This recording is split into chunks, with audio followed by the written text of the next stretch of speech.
আসসালামু আলাইকুম। উৎসব.com-এর পক্ষ থেকে আপনাকে স্বাগতম।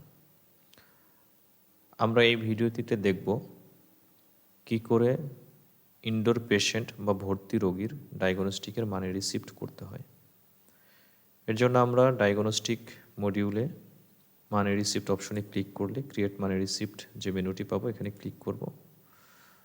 ডান পাশে আমাদের যে ফর্মটি ওপেন হবে এখানে আইপিডি পেশেন্ট নামের যে ফিল্ডটি আছে এই ফিল্ডটিতে আমরা পেশেন্টের মোবাইল নাম্বার অথবা পেশেন্টের আইপিডি নাম্বার অথবা পেশেন্টের নাম লিখে পেশেন্টটিকে সার্চ করে পাবো।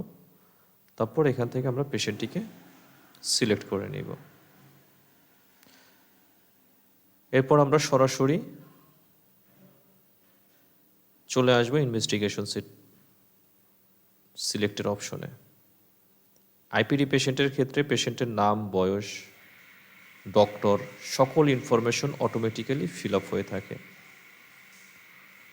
তবে হ্যাঁ, যদি পেশেন্টটি কোনো লায়েবল কোম্পানির আন্ডারে হয়, অর্থাৎ এই পেশেন্টটি সার্ভিস নিয়ে যাবে বাকিতে, কিন্তু পরবর্তীতে কোনো একটি কোম্পানি এই পেশেন্টের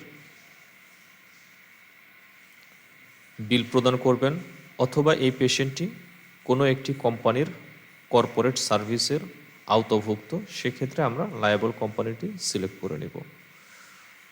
যদি সেটা না হয় তাহলে লায়েবল কোম্পানিটি সিলেক্ট করবার প্রয়োজন নেই। আর যদি পেশেন্টের এই মানি রিসিপ্টের মধ্যে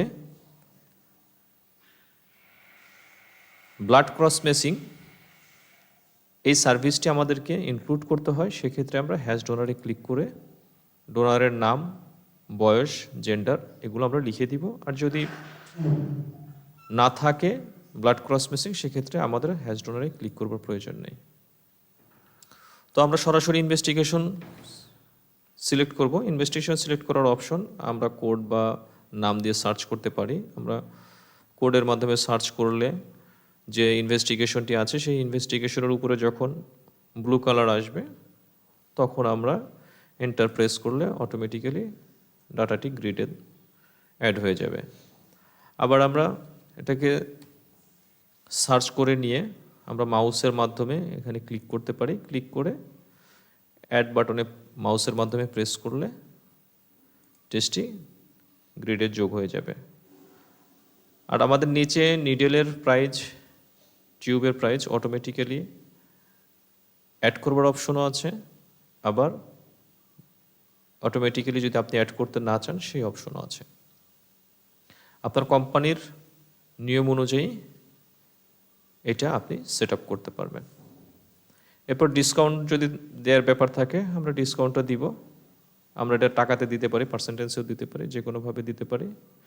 এবং ডিসকাউন্ট দেওয়ার ক্ষেত্রে যদি আমার এখানে ফর্ম ওনার অথবা রেফার ডক্টর অথবা বোথ যে কোনো একটা অপশন আমরা কন্ডিশন অনুযায়ী দিব, দিয়ে আমরা সেভ করে দিব।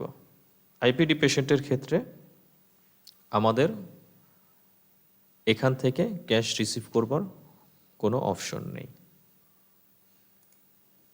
তাহলে আমাদের মানি রিসিপ্টটি তৈরি হয়ে গেল। এখন আমরা এটা প্রিন্ট করে পেশেন্টের হাতে দিয়ে দিতে পারি। এভাবে আমরা আমাদের ভর্তি রোগীর মানি রিসিপ্ট তৈরি করতে পারি। ভিডিওটি দেখবার জন্য আপনাকে ধন্যবাদ। ভালো থাকবেন, সুস্থ থাকবেন।